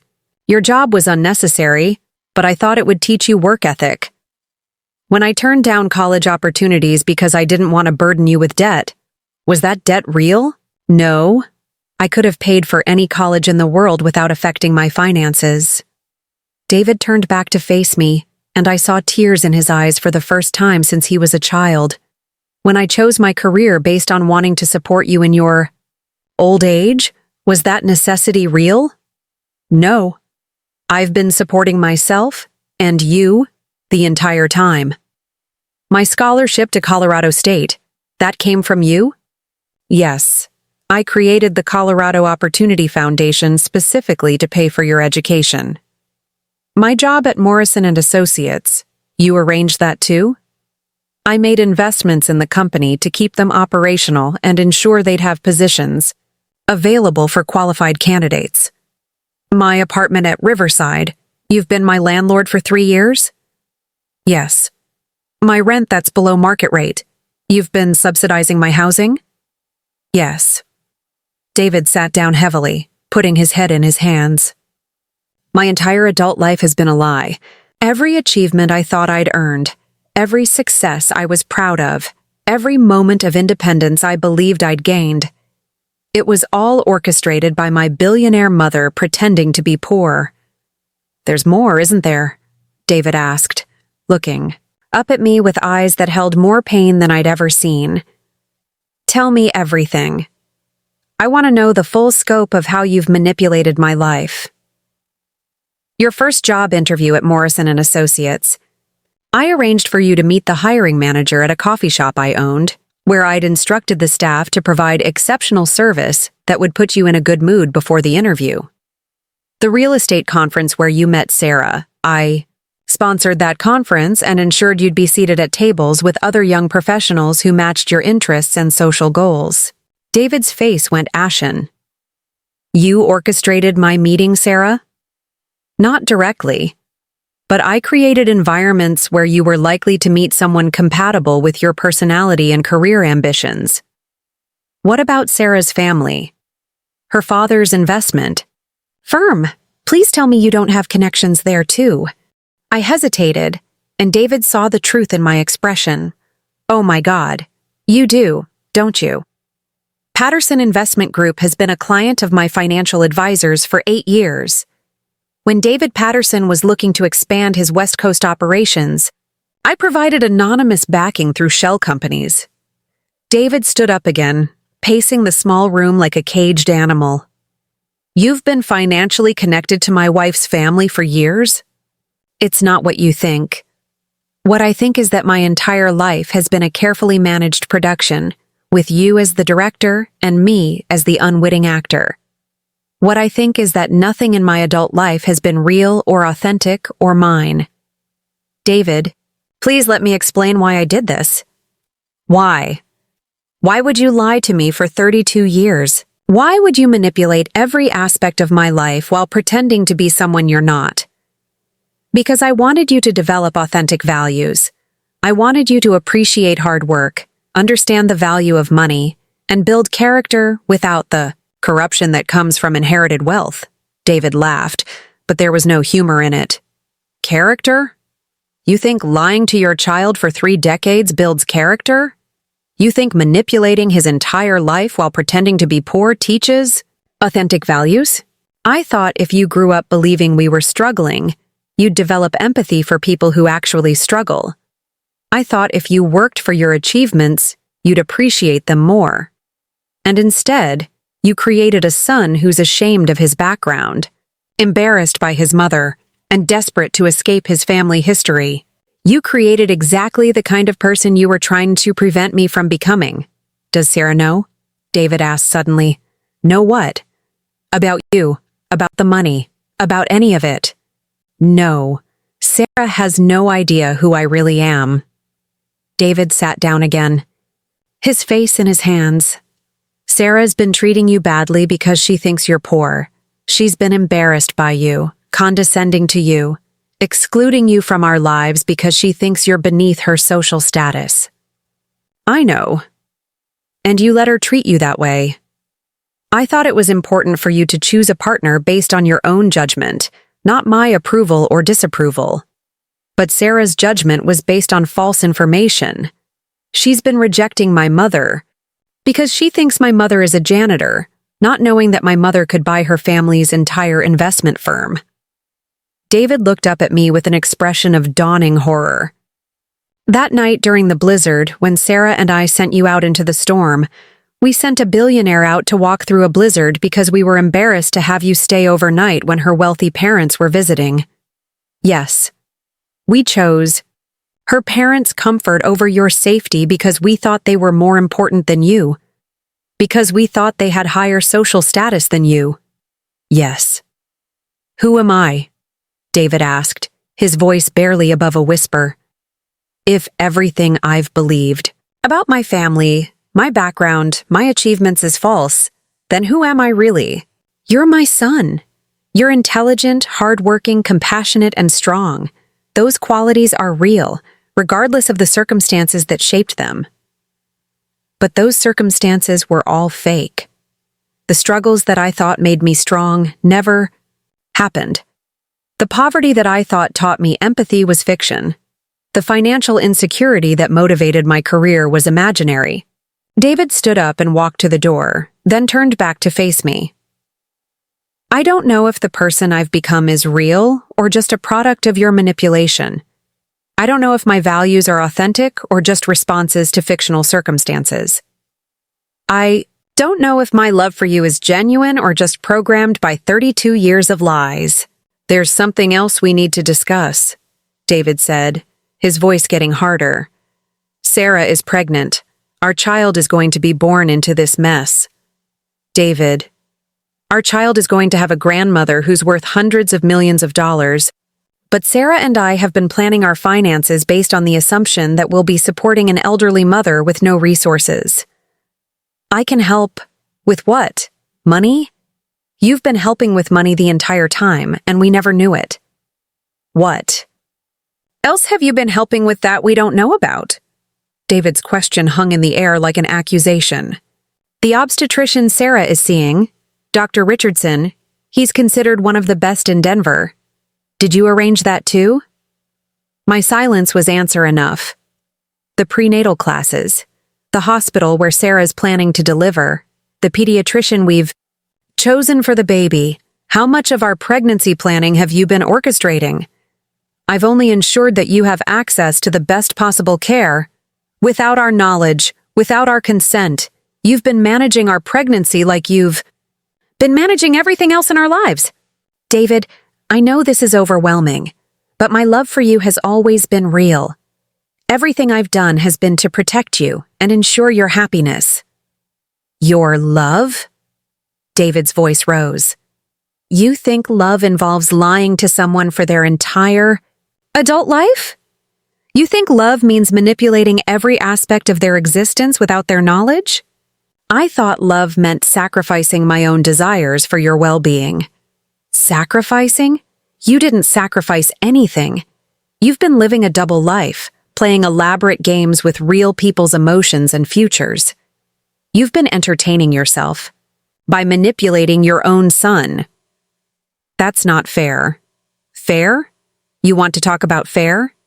Is it fair that I've spent 15 years feeling guilty about not being able to help my struggling mother? Is it fair that Sarah has been treated like a snob for not embracing my poor family when my family was actually wealthier than hers? Is it fair that our child is going to grow up with a grandmother who thinks lying is an acceptable way to show love? David walked to the door and put his hand on the handle. I need time to process this. I need to figure out who I am when I'm not being managed by you.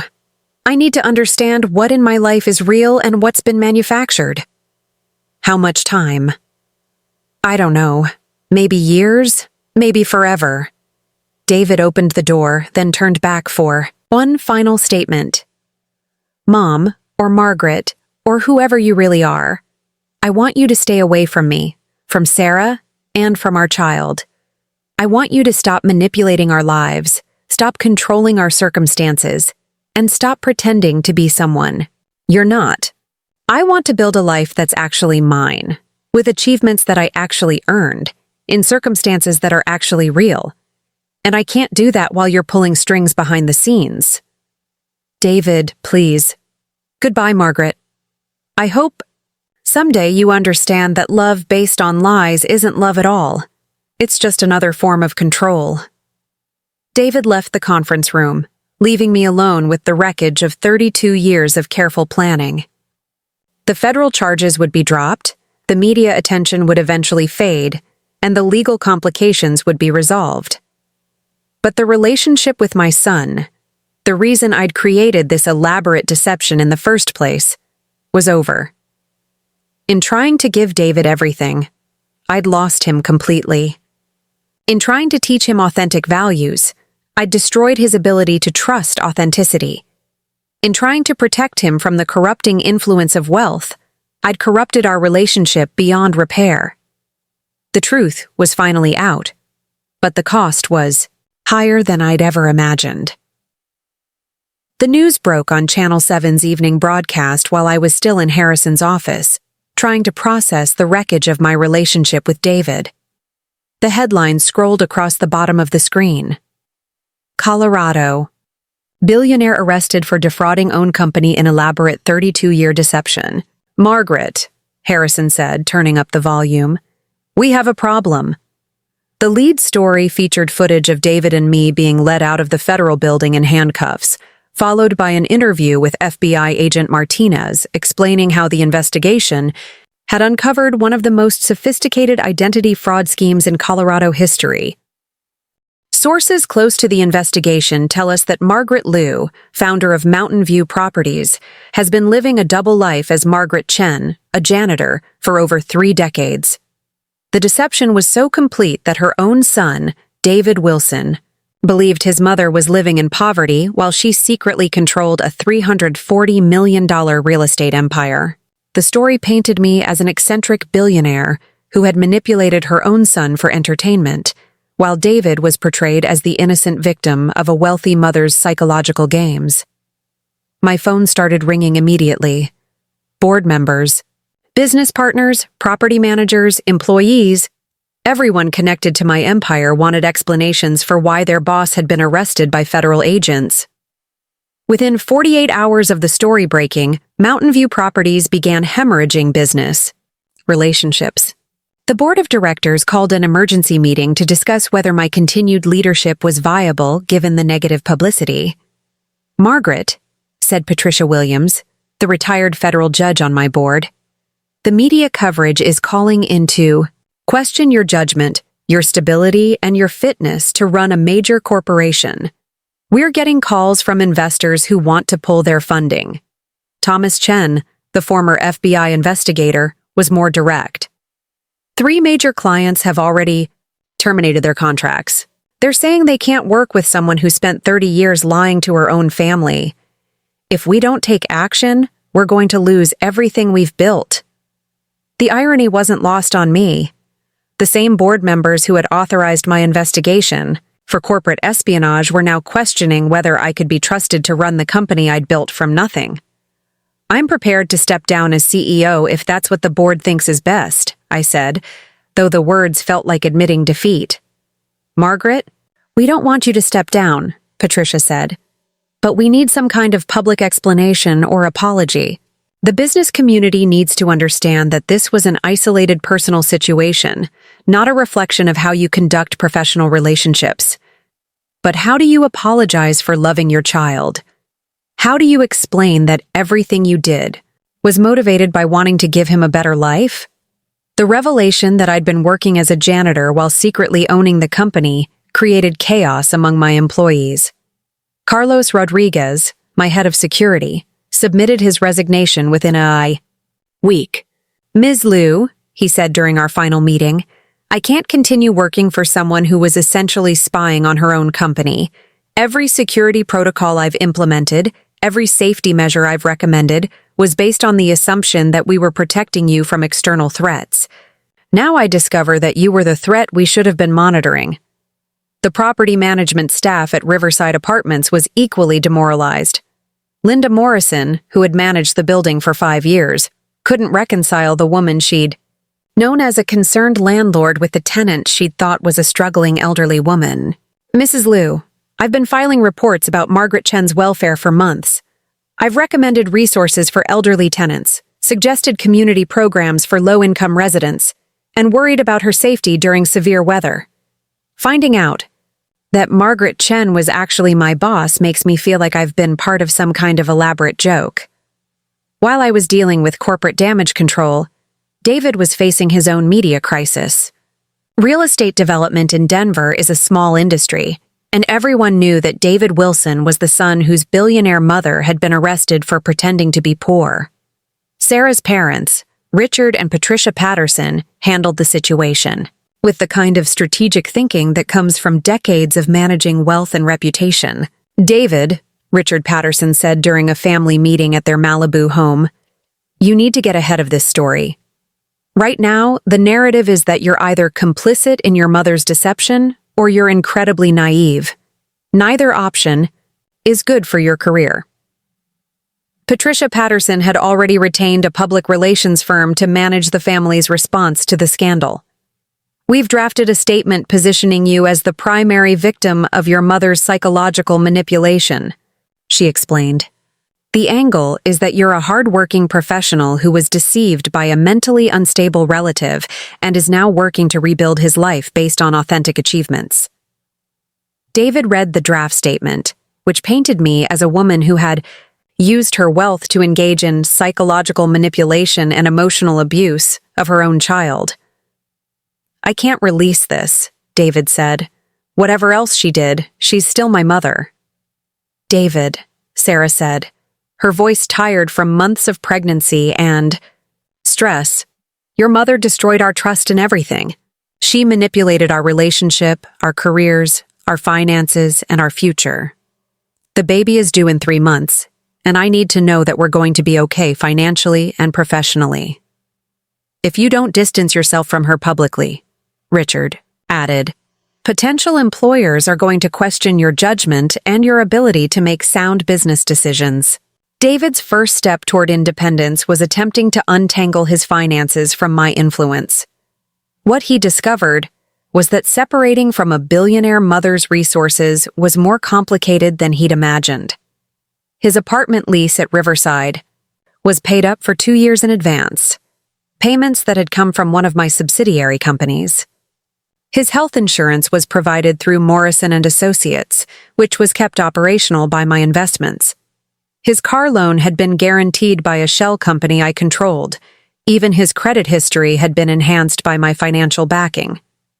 Every major purchase he'd made, every loan he'd qualified for, every financial milestone he'd achieved had been possible because of my hidden support. "Sarah," David said after meeting with a financial advisor, "we're going to have to start over, completely. Every asset we have, every financial arrangement we've made, has been touched by my mother's money." "What does that mean for us?" Sarah asked, her hand resting on her pregnant belly. "It means we give up the apartment, sell the car, close the credit accounts, and start building a financial life based on what I actually earn, not what she's been secretly providing." The financial advisor had been blunt about their prospects. "Mr. Wilson, based on your actual salary and without external financial support, you'll qualify for about $1,800 per month in rent. That doesn't get you much in Denver's current market." Sarah's pregnancy became more complicated as the stress of the scandal affected her health. The obstetrician, Dr. Richardson, whose selection I had influenced, recommended reduced stress and stable living conditions. "Mrs. Wilson," Dr. Richardson said during a routine appointment, "your blood pressure is elevated and the baby's stress indicators are concerning. You need to minimize external pressures and maintain a calm environment." But calm was impossible. when reporters were calling for interviews, when David's career prospects were uncertain, and when their entire life plan had been built on false assumptions about family resources. "David," Sarah said after another difficult doctor's appointment, "I need you to consider taking help from your mother. I know you're angry and I understand why, but our baby's health is more important than our pride." "I can't, Sarah. The moment I accept help from her, she wins. She proves that I can't actually survive without her manipulation. But if refusing her help hurts our baby, then we'll figure out another way. We'll move to a cheaper city, I'll take a lower-paying job, we'll live within our actual means. But I won't go back to being controlled by someone who thinks love means lying." While David was building his new life, I was experiencing isolation for the first time in decades. The mansion in Cherry Hills Village felt like a monument to failed relationships. The corporate offices buzzed with employees who looked at me differently, wondering what other secrets I might be hiding. I tried returning to Margaret Chen's apartment, thinking that the modest space might provide some connection to the life I'd shared with David. But Margaret Chen no longer existed. The federal investigation had exposed her as a fraud, and maintaining the identity would now be pointless. I sold the apartment building where Margaret Chen had lived, donating the proceeds to a foundation for elderly housing assistance. It felt like burying a part of myself that had been more authentic than my real identity. Isabella Margaret Wilson was born on October 15th, weighing 6 pounds, 8 ounces. I learned about her birth from a brief announcement in the Denver Post's Society section, not from a phone call or a text message. The announcement included a photo of David and Sarah leaving the hospital with their daughter. Sarah looked radiant despite her exhaustion, and David looked like a man who had found his purpose. The baby was beautiful, with David's dark hair and what appeared to be my family's distinctive nose. I had a granddaughter, and she would grow up never knowing that her grandmother had once walked through a blizzard just to be near her father. Harrison brought me copies of the official documents related to Isabella's birth. Her birth certificate listed David Wilson and Sarah Patterson Wilson as her parents. The emergency contact information listed Sarah's parents, Richard and Patricia Patterson, as the people to notify in case of crisis. Margaret Liu, Isabella's biological grandmother, wasn't mentioned anywhere in the documentation. 6 months after Isabella's birth, I faced the choice that would define the rest of my relationship with my family. I could continue to operate from the shadows, secretly ensuring David and Sarah's financial security and Isabella's future opportunities. Or I could honor David's request for complete independence and remove myself from their lives entirely. Harrison advocated for a middle ground. "Margaret, you could establish a trust fund for Isabella that wouldn't be accessible until she's an adult. David wouldn't have to know about it, and it would ensure that your granddaughter has opportunities regardless of her parents' financial circumstances." "That's exactly the kind of manipulation David wants me to stop," I replied. "If I create a secret trust fund, I'm just continuing the pattern of controlling their lives without their knowledge. But you'd be protecting Isabella's future, at the cost of respecting her father's wishes." David made it clear that he wants to build a life that's entirely his own. Creating a secret trust fund for his daughter would be another betrayal of that trust. I spent weeks wrestling with the decision. Every parental instinct told me to ensure my granddaughter's security. Every business instinct told me to maintain some level of control over my family's circumstances. But every moral instinct told me that David was right. Love based on deception and control wasn't love at all. On Isabella's first birthday, a celebration I learned about through social media posts from Sarah's friends, I made the decision that would define the rest of my life. I called Harrison into my office and handed him a legal document I'd spent months preparing. "I want you to file this with the appropriate courts," I said. Harrison read the document with growing surprise. "Margaret, this is a formal renunciation of any financial responsibility for or control over David Wilson and his family. You're legally..." severing all monetary connections. That's correct. This means no more shell companies supporting his career, no more subsidized housing, no more educational assistance for Isabella, no more medical care coordination, no more anything. You're cutting them off completely. I'm giving them what David asked for, complete independence from my influence. Harrison set down the document. Margaret, are you sure about this? Once this is filed, you can't change your mind. You'll have no legal standing to help them, even in an emergency. I'm sure. David wants to succeed or fail based on his own merits. I'm going to honor that wish. I held a press conference to announce my decision, the first and last time I would speak publicly about my relationship with David.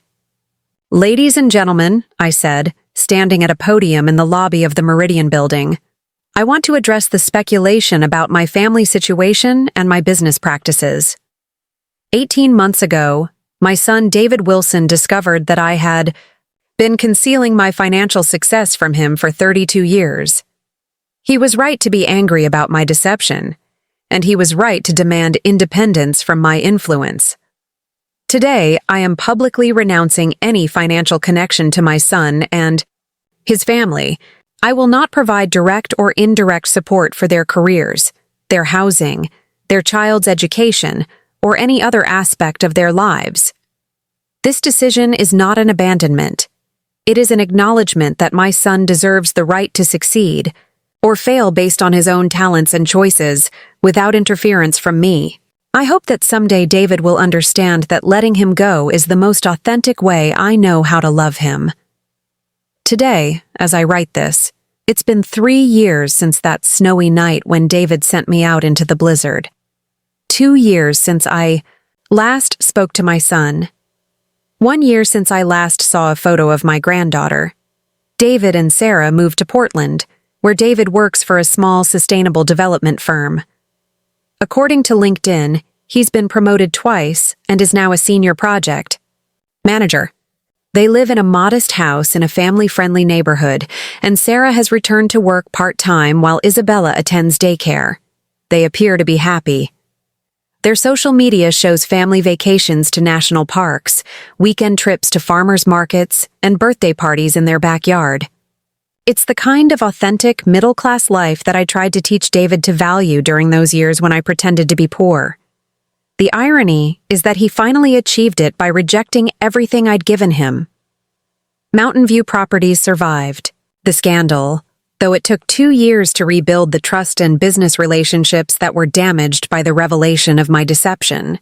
I remain CEO, but I now have independent oversight from a board that includes several members who were not chosen by me. I've established a foundation focused on supporting single mothers in real estate development, using my experience to help women build businesses without having to hide their success from their families. I still live in the mansion in Cherry Hills Village, but I've opened it for fundraising events and educational programs. The house that was once a secret monument to hidden wealth is now a public reminder that success should be shared, not concealed. I write letters to David every month, letters I'll never send. I tell him about business developments he might find interesting, about real estate trends that could affect his work, about how proud I am of the independence he's built. I write letters to Isabella, too, telling her about her family history, about the grandfather she never knew, about the strength and determination that runs in our bloodline. Sometimes I write letters to the woman I used to be, Margaret Chen, apologizing for using her identity to deceive the people I loved most. The truth I've learned is this: you cannot love someone into becoming who you want them to be. You cannot protect someone from their own choices, even when those choices might hurt them. And you cannot build authentic relationships on a foundation of deception, no matter how good your intentions. David was right when he said that love based on lies isn't love at all. It's control disguised as affection, manipulation disguised as protection. The most loving thing I ever did for my son was the hardest thing I've ever done. I let him go completely. 3 years later, I still hope that someday David will understand why I made the choices I made. I hope that someday he'll want to know his mother, not Margaret Chen, the fiction, but Margaret Liu, the flawed woman who loved him enough to lie to him for 32 years and then loved him enough to stop. I hope that someday Isabella will be curious about the grandmother she never knew, and that David will tell her the whole story, not just about the deception, but about the love that motivated it. And I hope that if that day ever comes, David will call me not because he needs something from me, but because he wants to see if we can build something real together. Until then, I wait. And I remember the night when I walked through the snow, when my son didn't know who I really was, and when I learned that sometimes the most profound love requires the courage to walk away. The truth was finally out, and it had cost me everything. That mattered. But for the first time in 32 years, David was truly free to choose his own path. And that freedom, painful as it was for me to give, was the only authentic gift I had left to offer. Up next, you've got 2 more standout stories right on your screen. If this one hits the mark, you won't want to pass these up. Just click and check them out. And don't forget to subscribe and turn on the notification bell so you don't miss any upload from us.